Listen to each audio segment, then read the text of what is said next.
Right, welcome back. Time to take a look at what's making headlines in some of the newspapers this morning. And we start, of course, with the business day and just taking a look at what they're leading with this morning. Anglo loses 93 billion in value. Now, the share price tumbled amid news of a 1.8 billion rand cut in capex as the mining giant also reviews its Amplats operations. And this was revealed to the market on Friday, and it tested the CEO's resolve to steer the global mining titan through the downturn in the commodity cycle by cutting production in order to reduce costs.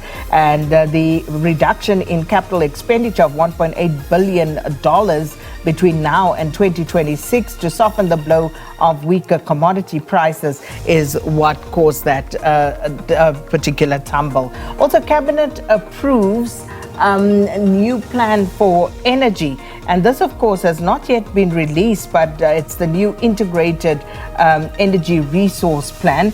The draft integrated resource plan 2023 has not yet been published after its approval, but it will be released soon for public comment, said Electricity Minister Dr. Sowetan and So it will, of course, replace the 2019 version of this. And in the margins there, Aspen Biovac I contracts, and Marion Roberts gets on with debt cuts. Right, good. Let's get into the Star, the front page of the Star. So we've got the big story there. Eskom hikes will inflame an angered public. That's according to analysts. And basically what the paper is talking to is increases in electricity tariffs could lead to voters punishing the ANC in the incoming elections.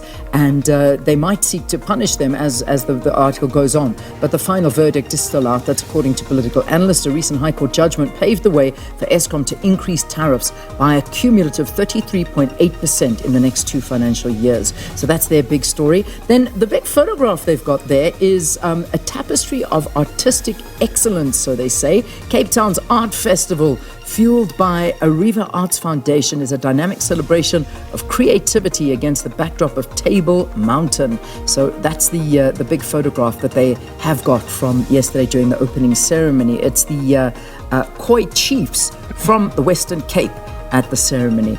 Then we've got a hostage drama that they're talking to. Hostage drama at the Gold One mine is still very tense. That's also in our news bulletin. Situation remaining tense. 400 workers have reportedly staged a sit-in underground, and that's the big story there. And then a story that's also on the front page, which we seem to have cut off at the bottom there. 6,000 face axe as post office rescue plan is approved. That's also on the front page of the paper. This is a very sad story, but one that certainly we've been talking to for a while. Business rescue plan to restructure the post office has been approved and will see the reduction of the branch network to about 600 branches that will be staffed by about 5,000 employees across the country. So that is pretty much so the front page of the Star. Moving on to the Citizen this morning, their lead, Mbeki boost for ANC in 2024. Now, as the ANC's popularity plummets before the 2024 elections, it is looking to ride on the coattails of the man they cast out of the presidency in 2008, Thabo Mbeki. Now, recent popularity polls showed him to be the personification of the ANC's good side, which is the only reason why the party Secretary General is happy to now be eating humble pie. Also, kids placed in ghost school. Some parents claim that the Kem Birch High School where their kids were placed is just an open field. Interesting story, that one. And also, don't play the blame game, support our teachers. We need to recognize the difficulties that teachers face in South African schools. Sure. All right. Then finally, we've got the Sowetan. And this is an interesting one. Rise Mzansi hit by sexual harassment claims.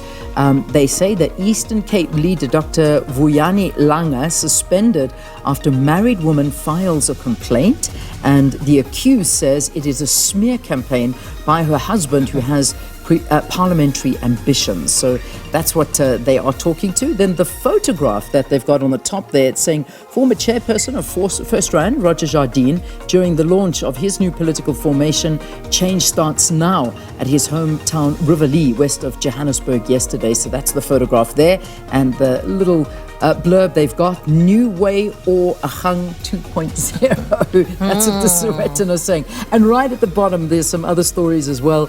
DA wants Galeka to probe teletrip. Gogo, can I slaughter in my rented home? And finally, Downs lose ground in the Champs League. And that's the front page of the Sowetan. All right. And don't forget, you can go on to SABC News' website as well, www.sabcnews.com. More of the stories that the SABC has covered, and of course, podcasts from both radio and TV of some of the interviews that have been conducted on most of our platforms as well. So that's www.sabcnews.com.